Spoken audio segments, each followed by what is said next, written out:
لو عندك مشط في البيت مع مكونات بسيطة هخليكي تعملي أسرع وأشيك بسكوت في 10 دقايق بس. تابعي معايا الفيديو ده لحد الآخر.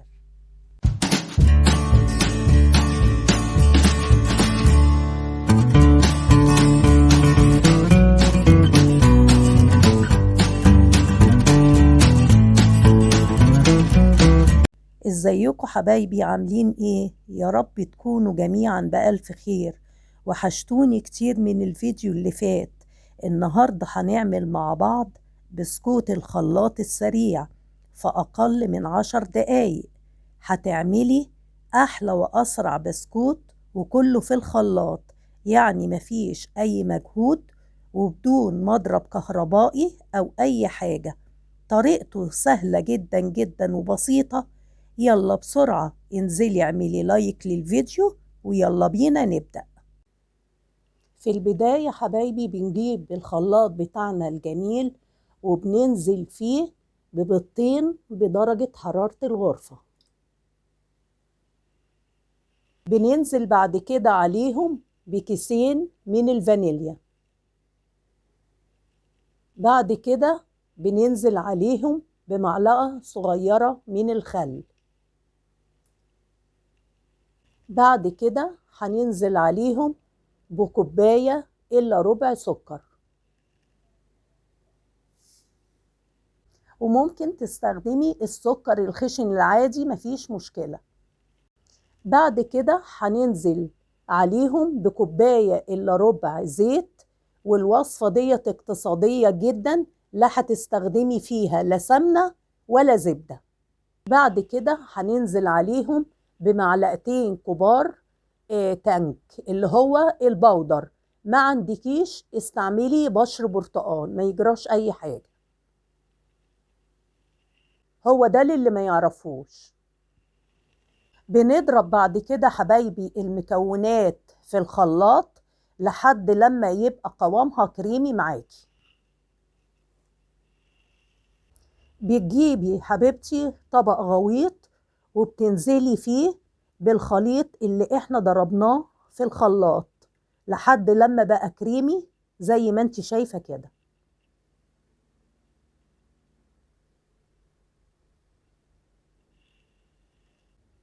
هننزل بعد كده عليها بنص كوباية من النشا، ولازم طبعا تنخليه، لازم تنخليه. انا مرضتش انخله قدامكم علشان ما ناخدش وقت كبير. بعد كده بتنزلي على الخليط بنص معلقة بيكنج باودر،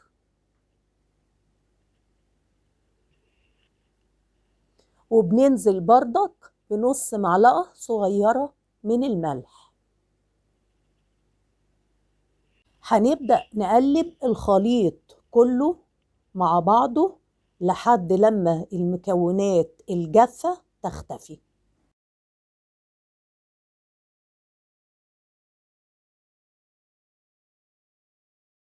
شايفين حبايبي؟ لحد لما القوام بتاعه يبقى بالشكل ده زي ما انت شايفة.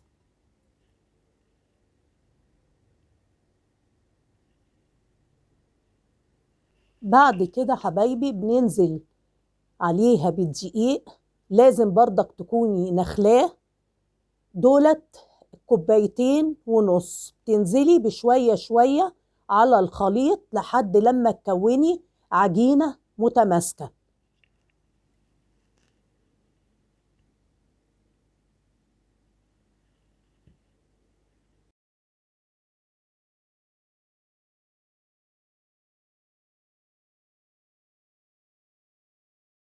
أول حبايبي لما العجينة تقلت ومش قادرة تستخدمي الاسباتيولا، استخدمي بقى ايديكي، ما يجراش اي حاجة طالما ايديكي نظيفة، ما يجراش اي حاجة.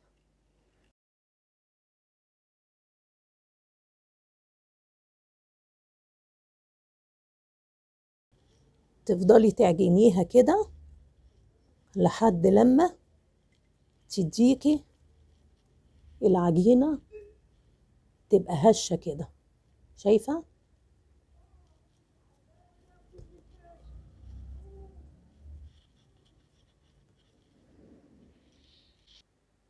بعد كده حبايبي هنجيب شوية زيت، وهتجيبي المعلقة المعيارية زي ما انت شايفة كده. ليه المعلقة المعيارية؟ على أساس إن البسكوت يطلع كله مقاس واحد.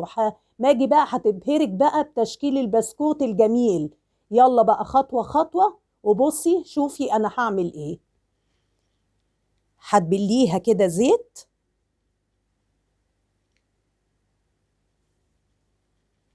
وهتدهني ايديكي برضك نقطة زيت صغيرة كده، وهتسحبي من العجينة كده كده زي ما أنا سحبت، وهتبتدي تكوريها كده وترصي.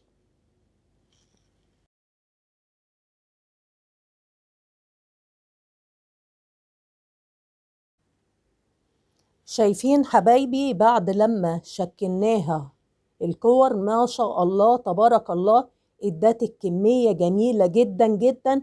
وطبعا هيبان ساعة لما تيجي تسويها. هنشكلها بقى ازاي حبيبتي؟ هتعمليها كده، شايفة؟ هتستعملي بقى ايه؟ هتستعملي سنون المشط كده زي ما انت شايفة. شايفة؟ ما شاء الله. وبعد كده تروحي مبططة ديت كده. شايفة؟ شايفة الجمال؟ شايفة؟ تبارك الله على الأشكال بتاعتها. هنعمل واحدة تانية بالشوكة. شايفة؟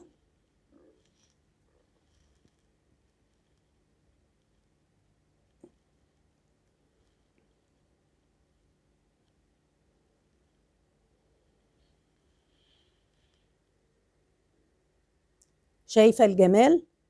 هعملهم بقى كلهم وهرجع لك مرة تانية. شايفين حبايبي بعد لما خلصنا الكمية ما شاء الله تبارك الله؟ شايفة ادت كمية كبيرة جدا جدا. وفي صاج تاني، شايفة؟ يعني صاجين.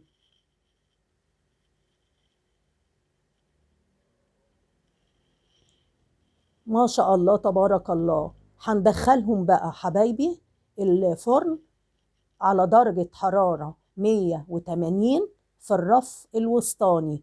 وأنا بصراحة الفرن عندي بياخد المدة بتاعته من 10 دقايق ل15 دقيقة.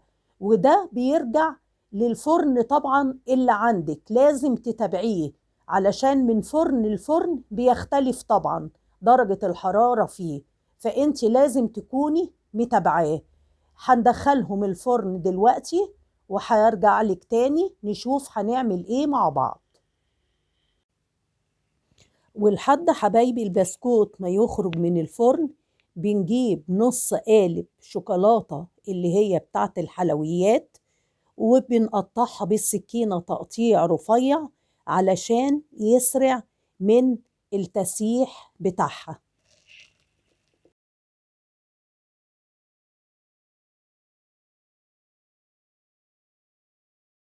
بعد لما قطعناها حبايبي بالشكل ده هنخرج طبعا البسكوت من الفرن، وتطفي فرن البوتاجاز، وهتدخلي الطبق زي ما هو كده لمدة دقيقتين.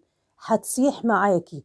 وقبل بس لما تدخليه يا تدي معلقتين زيت يا مكعب زبدة. بتحطي معلقتين زيت أو مكعب زبدة على الشوكولاتة علشان تخلي الشوكولاتة تلمع معاكي. وهسيحها وارجع لك مرة تانية.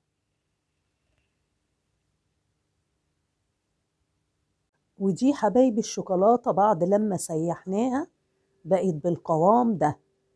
هناخد البسكوت اللي احنا عملناه هننزله فيها بالسن اللي احنا ضغطنا عليه.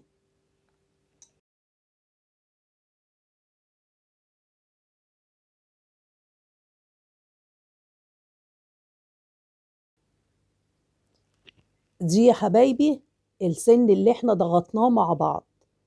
هتغطسيه كده في الشوكولاتة وترجعيها تاني. طبعا في فترة الشتاء هتسيبيها هي هتنشف لوحدها. في الصيف طبعا هتدخليها التلاجة لمدة 5 دقايق. شايفة شكلها بقى جميل ازاي؟ دي طبعا هتمنع ولادك انهم يجيبوا اي حاجة بسكوتات او حاجة من بره. حاجة هتبقى معمولة في قلب البيت. شايفة الجمال؟ ما شاء الله يعني. شايفين حبايبي؟ تغطسيها كده وترجعيها كده اهي، وتصفيها كويس.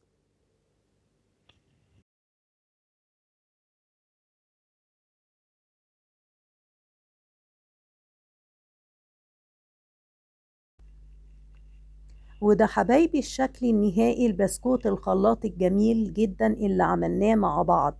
لا حطينا سمنة ولا حطينا زبدة، وزي ما انت شايفة طالع زي الفل. في الفطار كده أو العشاء مع كوباية شاي بلبن بيبقى تحفة جدا جدا. والنشا اللي حطيناه مخلي البسكوت كأنه معمول بالزبدة بالظبط. بتمنى لو وصلتوا للجزء ده من الفيديو تعملولي لايك وتفعلوا الجرس على الكل علشان توصلكوا كل وصفاتي. وأشوفكوا على خير في فيديو جديد إن شاء الله.